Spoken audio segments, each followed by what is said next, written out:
તો આજે આપણે ધોરણ 10નો જે 7મો દાખલો છે આંકડાશાસ્ત્રનો મધ્યકનો તે જોવાના છે। તો સૌથી પહેલાં તમને વર્ગ અને આવૃત્તિ આપેલી હશે। વર્ગ આવા આપેલા છે, આવૃત્તિ આવી આપેલી છે। આવૃત્તિનો જે સરવાળો 30 થાય છે। હવે આપણે મધ્ય કિંમત નીકાળવાની છે। તો મધ્ય કિંમત માટે તમને ખબર છે આ બંનેનો સરવાળો કરી 2 વડે ભાંગવાના, આ બંનેનો સરવાળો કરી અને 2 વડે ભાંગવાના। હવે તમે જોઈ શકો છો 0.02 0.06 એટલે 4 નો ગાળો છે। તો તમે હવે ભાગાકાર ના કરી અને 4 નો ગાળો મૂકીને પણ મધ્ય કિંમત નીકાળી શકો। તો આ આપણી નીકળી ગઈ મધ્ય કિંમત, બંનેનો સરવાળો કરી અને 2 વડે ભાંગો તો મધ્ય કિંમત મળે। પછી આપણે આવે છે ui = xi - a ના છેદમાં h।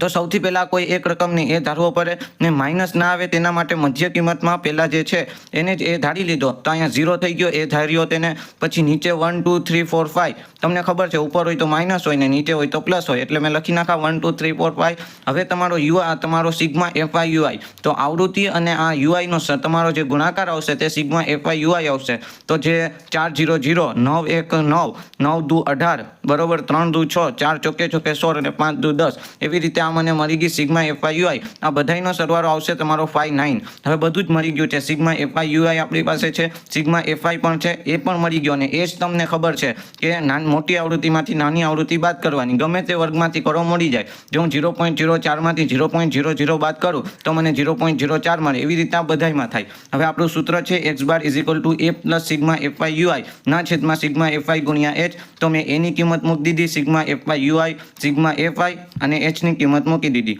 હવે બરોબર જોજો, આ 30 છે એને મેં 3 × 10 લખી નાખ્યા અને 3 × 10 લખ્યા બાદ મેં છે આ 3 ને 59 વડે ભાંગી નાખ્યા, 59 વડે ભાંગી નાખ્યા। તો એનો મારો જવાબ આવ્યો 19.67 બરોબર। આ 30 ને મેં 3 × 10 લખી નાખ્યા, 30 થાય। 3 ને મેં છે 59 વડે ભાંગી નાખ્યા, તો એ જવાબ આવો 19.67 મારો તે જવાબ આવ્યો। હવે ફરી 10 વડે ભાંગો તો તમારો જવાબ આવે 1 પોઈન્ટ આ બાજુ જાય એટલે 1.97 બરોબર। આ 1.97 નો 0.04 સાથે ગુણાકાર કરો તો તે તમારો જવાબ આવશે 0.079।